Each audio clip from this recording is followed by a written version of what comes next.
Hey friends, another night and another chance to test something on YouTube. Looking for an excuse to talk about something.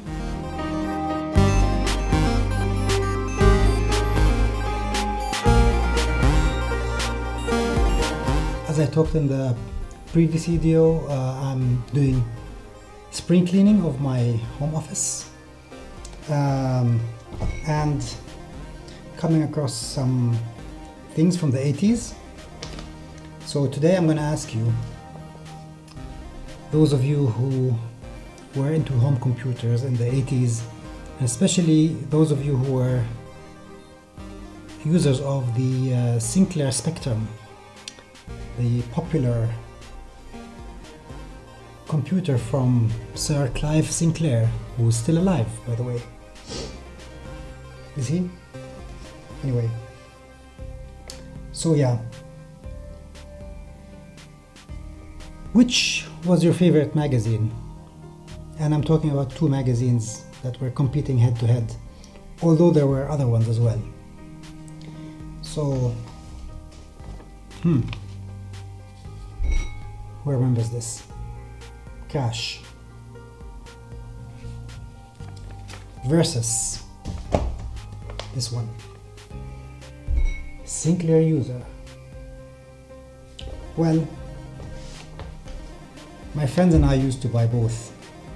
I think we didn't have so much money, and we used to share these. So one friend, like a couple of us, were buying these here in Jordan from the Jordan Distribution Company, which was the company that had monopoly over all foreign magazine distribution in the kingdom. So we used to wait impatiently to go after school and to ask the old man who used to run their main shop of this JDC, Jordan Distribution Company, asking him if Sinclair User and Cash, and of course other magazines like computer and video games, when they would arrive.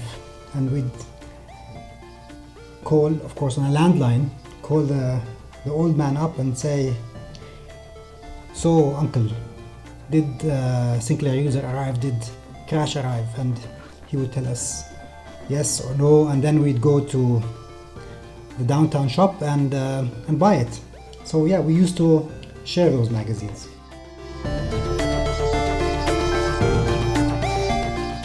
And I mean, these magazines had huge influence, I think, on me as somebody who has gone into design, has gone into publishing. I think these magazines have affected me more than I actually realize. And just pulling them out of the boxes, just the past couple of days, just made me realize how much these magazines actually affected me. So Sinclair User was, I think, the more corporate one, from EMAP, which is a big British publishing company. Here's the back cover, by the way. Yeah.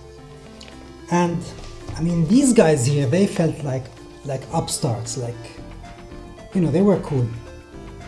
Both magazines were kind of cool, but I mean, the cover art, I mean, look at this. Yeah. I mean, they always had these amazing illustrations. All of this stuff was done by airbrush and by hand by an artist called Oliver Frey, who was one of the main players in this magazine. Here's the back cover of this one. Short Circuit by Ocean. This company was one of the huge game publishers at the time. And yeah, so these were two very different brands, as we would call them today. Both of them, of course, had this typical British computer humor. I think, like humor for nerds, I guess, like us. And but yeah, Cash was, I think, the more kind of rebellious one and the more creative one, in my opinion.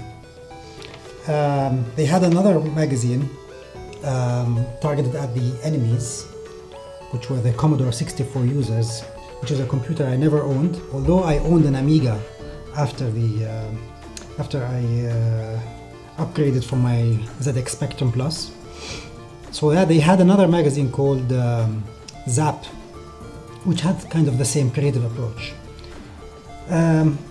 Yeah, so these stores, and they used to also celebrate their own kind of publishing history, their own publishing story, and their own kind of startup culture in a way, as we would call it today, and you know, tell us readers about all their adventures in getting this magazine off the ground. Yeah, and it's one of those amazing memories that I have from the 1980s, the mid 1980s. You know, owning these computers and, you know, sharing this with friends and buying these magazines. And I mean, the guys publishing these magazines weren't really that old, weren't much older than us as the fans themselves. So I think there was this connection. It was quite, you know, young people writing for other young people. Maybe they were just slightly older than us. And we were teenagers and they were probably in their early 20s. So yeah. Which one did you read, and which one do you think is the better one? Sinclair User or Cash? And I just learned from a friend the other day that these actually have some value on eBay. Surprising. I mean, some of them retail on eBay for as much as £10 or something like that, maybe a little bit more. So yeah, I have a few of those. Well, should I sell them? Should I keep them? Should I throw them away? Even. Yeah, so as I'm trying to clean a lot of junk out of this home office, I'm just, you know, wondering what to do with those.